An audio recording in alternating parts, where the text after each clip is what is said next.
calon presiden lah ya. Wah presiden, salah anda ini selama ini, maksudnya menjalankan sistemnya nggak adil gitu, ya sehingga pembangunan nggak merata, ekonomi nggak merata, ya atau ketidakadilan, yang kaya makin kaya, miskin makin miskin, jurang, terjadi kesenjangan ekonomi. Oh, yang benar gimana? Yang benar nih loh, nih aturan dari Allah SWT. Bismillahirrahmanirrahim. Assalamualaikum warahmatullahi wabarakatuh. Waalaikumsalam warahmatullahi wabarakatuh. Alhamdulillah wassalatu wassalamu ala Rasulillah wala haula wala quwata illa billah. Alhamdulillah teman-teman yang dirahmati Allah Subhanahu wa taala, kembali bersama kami dalam Pilar Opini Liar dengan formasi lengkap nih, full team. Ada saya Kang Abdul, Kang Dedi, Kang Yuda, dan Kang Majid. Apa kabar? Semuanya sehat? Alhamdulillah. Sehat selalu. Pada kesempatan ini kembali kita akan berdiskusi, kita akan beropini masih tentang demokrasi. Masih tentang demokrasi, kita habis tuntaskan pada kesempatan ini. Kita bahas secara tuntas tentang demokrasi sehingga teman-teman yang menyaksikan video ini mendapat pemahaman yang utuh, sehingga tidak lagi menerka-nerka tentang demokrasi atau hanya ikut-ikutan semata, tapi punya landasan yang kuat yang berkaitan dengan demokrasi itu sendiri. Nah, pada video sebelumnya kita berhenti di analogi sebuah sistem demokrasi itu dianalogikan dengan bermain sepak bola. Sistem sepak bola di mana ada dua kesebelasan, satu tim Islam, satunya lagi tim sekuler ya, atau tim bukan Islam lah ya. Apa sih lawan Muslim? Sekuler dan lah ya, sekuler dan teman-temannya. Nah, di mana aturannya itu tim Islam ini tidak boleh menang gitu. Itu aturan pertamanya gitu ya. Tim Islam ini tidak boleh menang, tidak boleh ngegolin. Silahkan menyerang, silahkan bermain, tapi nggak boleh ngegolin, nggak boleh menang. Nah, itu dianalogikan dengan sistem demokrasi yang saat ini diterapkan di Indonesia dan di negara-negara lain pun sama. Nah, teman-teman langsung aja kita bahas ya. Kang Dedi, maksud dari antum kemarin bilang itu tuh menganalogikan antara sistem demokrasi kaum muslimin yang berjuang melawan musuh-musuhnya gitu ya di dalam sistem demokrasi dengan musuh politik ya dengan permainan sepak bola itu, agar teman-teman bisa memahami itu gimana cara memahaminya gitu. Iya, sering kita dengar ajakan dari teman-teman ya, saudara-saudara kita yang ikut berjuang dalam demokrasi, terutama kemarin kita baru saja melaksanakan pesta demokrasi, bahwasanya ayo dong umat Islam, kita tunjukkan bahwasanya umat Islam bisa menang. Nanti kalau umat Islam menang bisa ada perwakilan ya kan di DPR-nya atau bahkan menjadi presiden perwakilan umat Islam. Nanti aspirasi umat Islam akan bisa diterapkan atau disalurkan aspirasinya, gitu kan? Ya, tapi sekali lagi itu kita diajaknya dalam sistem demokrasi, yang mana demokrasi itu adalah aturannya bukan aturan Islam. Ngajakin orang Islam tapi aturannya bukan aturan Islam, ya kan? Dan aturan bukan Islam kan biasanya memang penuh dengan kecurangan, ketidakadilan dan sebagainya. Ibarat kita itu umat Islam main bola, umat Islam itu ikut kesebelasan pertandingan bola, ya, tapi peraturannya tidak menguntungkan umat Islam, tidak menguntungkan tim sepak bola Islam. Contohnya, misalkan umat Islam boleh bertanding di lapangan lawan dengan kesebelasan lainnya, tapi dengan syarat apa? Umat Islam tidak boleh cetak gol. Itu artinya apa? Ya? Iya, aturannya udah pasti itu aturannya, dan itu sudah kita ketahui bersama-sama. Tidak pernah orang yang ngajakin dalam sistem ini umat Islam itu nyetak gol, itu nggak pernah. Seringnya bertahan dan seringnya kalah. Kalah telak lagi, coba. Karena apa? Karena memang peraturan di pertandingan itu adalah peraturannya merugikan, tidak adil gitu. Umat Islam nggak boleh cetak gol, bayangin. Orang sekuler sama sosialis, komunis boleh cetak gol, umat Islam nggak boleh cetak gol. Ya. Lah, kalau kita mikir ya, kok mau ikut tandingan kayak gitu loh. Nah, Kang Yuda. Buang-buang tenaga, buang-buang waktu, ya ngabisin duit, tapi pertandingannya merugikan. Kang Mikir Yuda, nggak gimana nih, Kang? kira-kira? Mau nggak kayak gitu? Iya Kalau kan, mikirnya sama. bener gitu loh. Ya pasti bener lah. Ya, artinya kesebelasan ini sudah tahu bahwa mereka itu nggak akan mungkin menang. Nah. Gitu. Nggak akan mungkin menang. Tapi anehnya masih mau bertanding melawan musuh ya, lawannya itu gitu.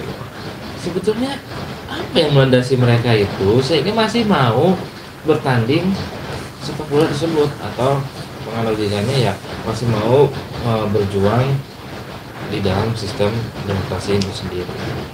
Sebenarnya apa ya? Oke, baik ya, menarik ya. Kita bahas demokrasi pada kesempatan kali ini. Tadi yang disampaikan oleh Kang Deddy ya, ibaratkan demokrasi ini ibaratkan main bola ya. Ibaratkan main bola. Tadi yang satu katanya regu umat Islam, yang satu sekuler. Pada kenyataannya emang benar gitu, yang di sana memperjuangkan umat Islam. Gitu. Pada faktanya sekarang itu kan yang mencalonkan diri rata-rata semuanya umat Islam kok.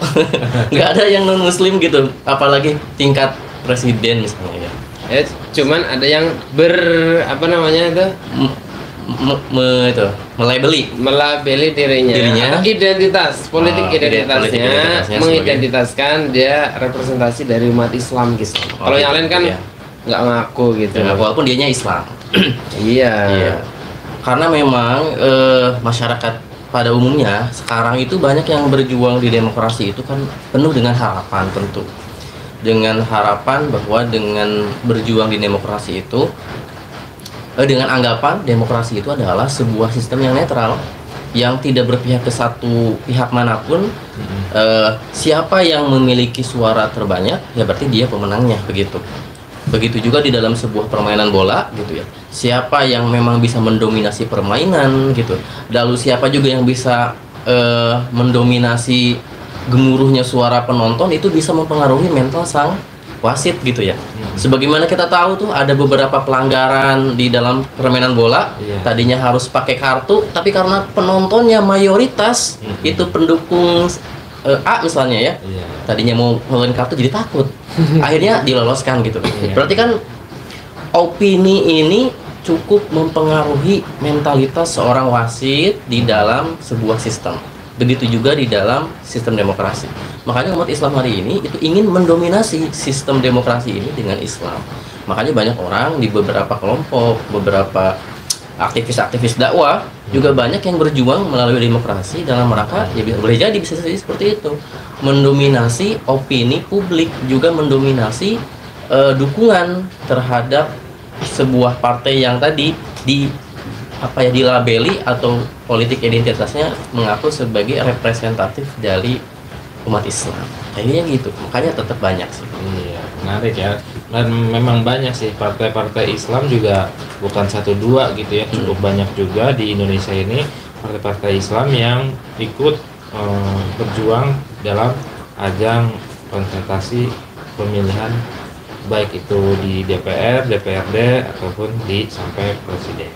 Kang Majid, tanggapannya Kang tentang demokrasi ini? Nah itu ya, tadi kan udah pengen ngomong gitu kan, pengen membantah. Ya justru Indonesia ini adalah salah satu negara yang subur demokrasinya. Iya dong. Ya, kenapa? Karena memang demokrasi itu kan di Indonesia itu kan sudah ya, pasti kan sudah pada tahu ya, kalau misalkan dari awal hingga sekarang ini Indonesia masih berjaya ya, dalam tanda Berjaya apa tuh? berjaya kan masih Merdeka. ya gitu, merdeka maksudkan ya. Jadi kan mau tidak mau kita itu ya mengikuti gitu demokrasi itu, walaupun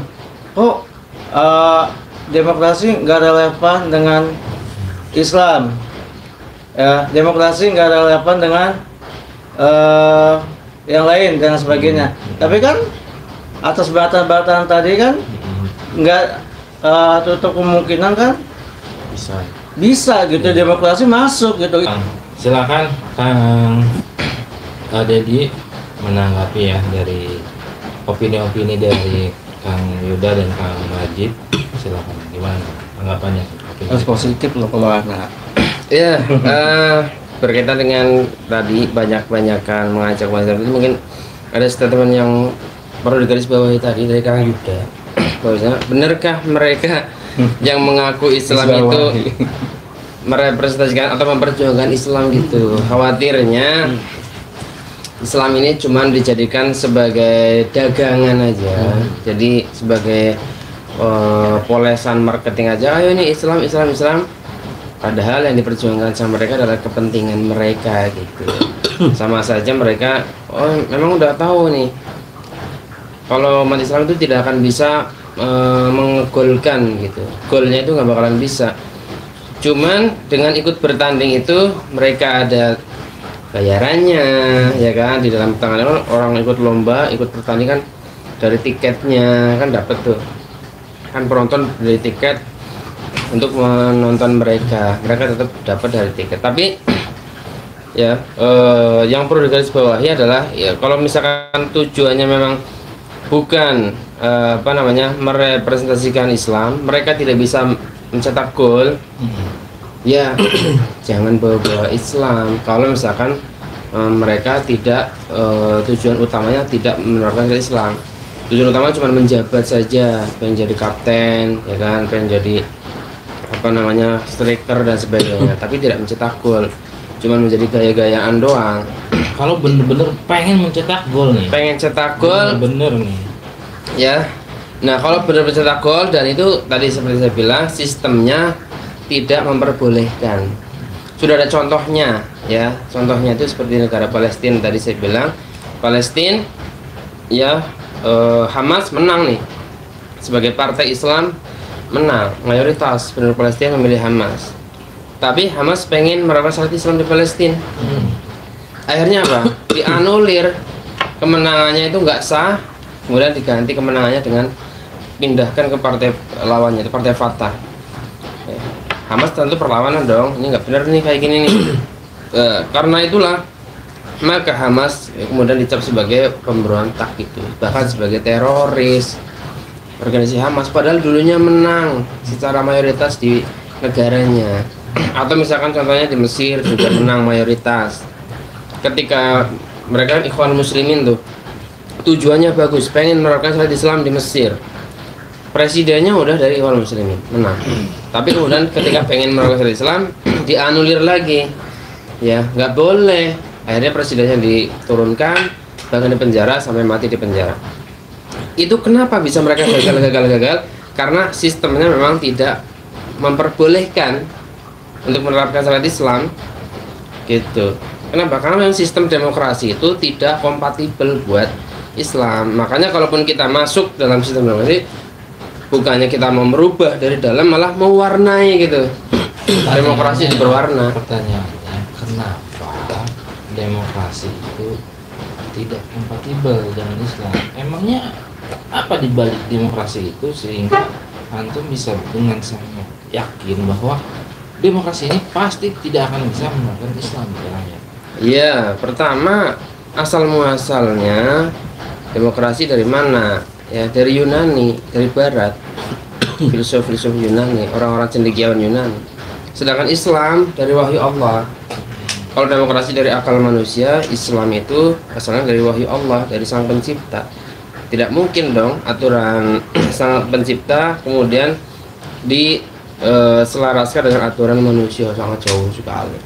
Dari segi itu saja maka tidak kompatibel. Kemudian asas demokrasi adalah freedom, kebebasan, freedom of religion, freedom of speech gitu kan, freedom of expression, berekspresi bebas. Ya makanya orang dalam demokrasi itu suka aneh-aneh gitu, ngomong aneh-aneh, ekspresinya aneh-aneh, ngomongnya pendapatnya, agamanya juga aneh-aneh. Tapi ya, itu dilindungi ya. Dan itu diperbolehkan karena freedom. Tapi anehnya freedomnya itu tidak berlaku buat Islam. Misalnya Contoh, misalkan di Indonesia nih atau di negara-negara yang lain lah. Indonesia ngakunya negara demokrasi kan. Ketika mahasiswa ngomongin tentang sistem sosialis, ya ngomongin tentang Uni Soviet, Korea Utara, sistem beberapa komunisme, boleh tuh diskusi. Ngomongin tentang negara kapitalis, das kapital, sistem ekonomi kapitalis, boleh. Tapi ketika ada mahasiswa ngomongin syariat Islam, khilafah, apa yang terjadi? Ditangkap, nggak boleh. Berarti kebebasan dalam demokrasi tidak berlaku buat orang Islam ngomongin aturan Islam. Contohnya ngomongin khilafah, ngomongin syariat Islam, penerapan syariat Islam dalam negara, nggak boleh. Tapi ketika ngomongin komunisme, sistem komunis, kapitalisme, boleh. Berarti semu ya demokrasinya ya. Memang tidak didesain buat Islam, bukan Contohnya semua udah gelap. Coba. Hmm? Kalau misalkan nggak boleh, contohnya apa? Contohnya? Bukannya demokrasi itu sudah mendarah daging ke kita itu. Iya, contohnya misalkan ada partai yang pengen menegakkan khilafah misalkan, dibubarin. Ya, kalau yang terbaru kan HTI. Kalau yang dulu Masyumi contohnya, Masyumi. dibubarin tuh pengen melaksanakan Islam. FPI juga di ADRT-nya pengen melakukan khilafah, dibubarin, nggak diperpanjang. Berarti kan nggak demokratis itu, kebebasannya nggak ada buat Islam. Gimana Kang Yuda? Itu ya pandangan teman-teman itu beranggapan gini. Kalau dulu ya, teman-teman itu di luar itu beranggapan, misalnya contoh tadi ada sebuah organisasi yang dibubarkan. Apakah dari kapan dibubarkan? Kan itu jadi tanda tanya ya. Dari kapan dilarang? Berarti dari tahun 2017. Kenapa sebelum-sebelumnya tidak dibubarkan? Ini berkaitan dengan konstelasi politik seseorang yang menjabat. Berarti jabatan dan kekuasaan di Indonesia ini katanya cukup penting dalam alur politik gitu. Sehingga pada saat kita membiarkan, menurut teman-teman itu, membiarkan siapapun penguasa yang zalim misalnya berkuasa, maka dia akan bertindak sezolim-zolimnya termasuk membubarkan.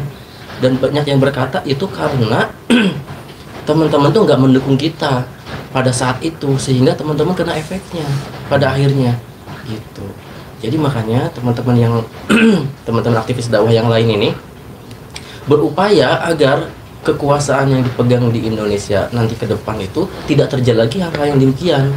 Itu sebagaimana misalnya HTI dulu tidak dibubarkan, bahkan dulu katanya pernah membuat sebuah kongres yang besar, diliput dan disiarkan di televisi. Itu kan tidak apa-apa. Televisi nasional. Itu nggak apa-apa, ternyata nggak ada masalah apa-apa. Yang jadi masalah itu katanya bukan sistemnya. Kata siapa itu nggak apa-apa. Berarti demokrasi bagus dong kalau diam dulu. Katanya itu sampai disiarkan kan. Dan baru dibubarkan itu pada saat Oknum X itu menjabat begitu. Sehingga dibuatlah peraturan gitu, akhirnya tereliminasilah dari atau dicabutlah perizinan dari contoh misalnya dari HTI itu. Berarti katanya, kata teman-teman yang ada di luar sana, berarti penting dong kita itu memilih seorang pemimpin yang pro terhadap gerakan Islam gitu katanya. gimana? Langsung ditanggapi aja biar langsung terjawab ya. Itu kan katanya. Pada kenyataannya ya sejak sebelum tahun 2017 juga saya lihat di berita itu memang sudah ada upaya untuk membubarkan. Jadi bubarkan memang. Jadi ada upaya. Kenapa dulu pernah mengadakan konferensi itu? Menurut berita yang saya baca itu dulu tuh justru belum ada izinnya itu. Mau bubarin gimana, izinnya nggak ada. Kan dulu belum ada legalitasnya ibaratnya lah. Tapi bisa ya. Tapi bisa, dan ternyata di Indonesia itu ya perkumpulan itu walaupun tidak ada badan hukumnya itu boleh. Nah sekarang kalau misalkan mengacu pada itu, HTI boleh nggak sekarang? Sekarang bedanya sekarang sama dulu. Nah dulu kan boleh, sekarang nggak boleh. Kenapa? Nggak tahu itu. Berarti nggak demokratis dulu. Demokrasi dong. Dan juga tadi dicontohin tuh dari negara-negara di Mesir, Palestina, Aljazair, mereka kaum muslimin partai Islam sudah menang, mayoritasnya tuh menang telak lah, tinggal penerapannya doang. Ya jadi diterapin, malah digulingkan gitu. Itu menandakan bahwa itu sama nanti pun di Indonesia ketika partai Islam ini menang gitu ya, tetap nggak akan bisa melakukan Islam, nggak akan guling gitu. Gimana, ada tanggapan nggak? Ya paling tadi sih ya ini suara-suara dari luar itu memang menyatakan banyak, karena kita melihat ya faktanya kan banyak ya umat Islam yang memperjuangkan perjuangan dakwahnya itu memang di dalam sistem itu, di dalam sistem demokrasi. Ya karena mereka beranggapan bahwa kita ini negara Indonesia, kita ini bukan negara Timur Tengah, yang mana kita tahu Timur Tengah itu penuh dengan konflik dan juga peperangan, katanya seperti itu. Sedangkan kita itu kulturnya berbeda dari mereka. Ya, di Indonesia kita tahu beragam suku, bahasa, ras gitu dan sebagainya, itu berbeda-beda, budayanya berbeda-beda. Tetapi kita tetap bisa rukun satu gitu. bisa tetap bersatu. Maka pada saat hal itu dilihat sebagai sebuah kesempatan yang baik gitu, karena kita berbeda daripada negara-negara lain di Timur Tengah, berarti mereka bilang ini adalah sebuah kesempatan kita itu melakukan sebuah aktivitas dakwah, ingin memperjuangkan dalam tanda kutip umat Islam melalui pesta demokrasi dengan memperoleh suara yang terbanyak, mungkin seperti itu. Karena dengan suara yang terbanyak itulah nanti dipilih seorang pemimpin, yang pemimpin itu bisa jadi sama dengan pemimpin pada saat siaran langsung itu gitu. Pada saat Hizbut Tahrir misalnya waktu itu di Indonesia diperbolehkan, diizinkan untuk ditayangkan, bahkan kongresnya ditayangkan, itu berarti kita harus memilih pemimpin yang kurang lebih sama seperti itu, yang tetap terbuka terhadap semua gerakan Islam. Kenapa hari ini misalnya nggak bisa bergerak beberapa organisasi disebut radikal? Bisa jadi karena salah memilih pemimpin. Itu karena kurangnya partisipasi umat Islam terhadap kepemimpinan itu, sehingga akhirnya direbutlah kekuasaan ini oleh pihak lain yang memang kurang suka terhadap Islam. Mungkin seperti itu tanggapan teman-teman ini, gimana nih? Coba ditanggapi. Kultur kan, beda kultur Timur Tengah dengan Indonesia. Indonesia kan terkenal nih dengan timur berbagai macam suku lah gitu, nggak relevan gitu. Perlu ketegasan sekali lagi dengan budaya yang ada di Indonesia tadi dibandingkan dengan budaya yang ada di luar negeri tadi ya. Bagaimana nih, apakah punya peluang ketika nanti partai Islam ini bisa menang sehingga banyak dampaknya ya, di DPR menang, di pemerintahan menang gitu, sehingga nanti aturan-aturannya itu atau kebijakan-kebijakannya itu akan pro ke Islam, tidak hanya ke rakyatnya juga tapi ke gerakan-gerakannya juga. Gimana tanggapan ini, penegasan aja nih? Iya, di Indonesia udah pernah presidennya itu Kiai, udah pernah wakil presidennya Kiai, juga pernah dari kalangan para ulama ya. Kurang Islam apa lagi coba? Kiai ya, kiai besar, pimpinan ormas besar ya, tapi ternyata syariat Islam juga tidak ada gitu, tidak tegak juga hukum-hukum Islam. Jadi mungkin itu memang satu sisi ya, kita membahas baru satu sisi. Syariat Islam kan luas ya. Syariat Islam itu ada yang berkaitan dengan individu, diri kita sendiri, dengan keluarga, bermasyarakat, bahkan kan bernegara. Kalau kita dalam konteks sekarang kan bahasa syariat Islam dalam bernegara. Dalam bernegara itu kan ada sistem-sistem Islam yang memang sudah ada aturannya gitu, kayak sistem ekonomi, ya kemudian sistem politik, sistem pendidikan, sistem sosial. Itu yang goal yang akan dicapai ketika Islam itu memimpin. Standarnya itu. Kalau standar cuma tadi, akan berbuat baik kepada kelompok ini, akan berbuat ini, nah, itu mah masih ranahnya bisa individu atau kelompok aja bisa. Nah, itu berarti masalah personal kembali kepada individu. Tapi dalam masalah sistemik belum ada itu yang bisa mengegolkan tadi itu, sistem ekonomi Islam. Karena sekarang sistem ekonomi pertanyaannya belum ada atau tidak akan pernah terjadi. Iya, belum ada itu artinya tidak akan pernah terjadi, karena yang sudah ada pun itu langsung di-cut gitu sama sistemnya. Jadi sistem itu seperti sudah terprogram gitu. Sistem kan program, misalkan kalkulator aja lah, kan udah sistemnya kalkulator 1 tambah 1 sama 2 ya, 3 tambah 3 sama 6 itu udah terprogram, nggak bisa yang lain. Kalau misalkan masukin yang lain pasti akan error. Nah itu sistem demokrasi, pemrogramannya itu tidak bisa diinstalasi pakai instalasi Islam, nanti akan error. Nah maka Islam ketika masuk ke dalam sistem demokrasi, kalau dia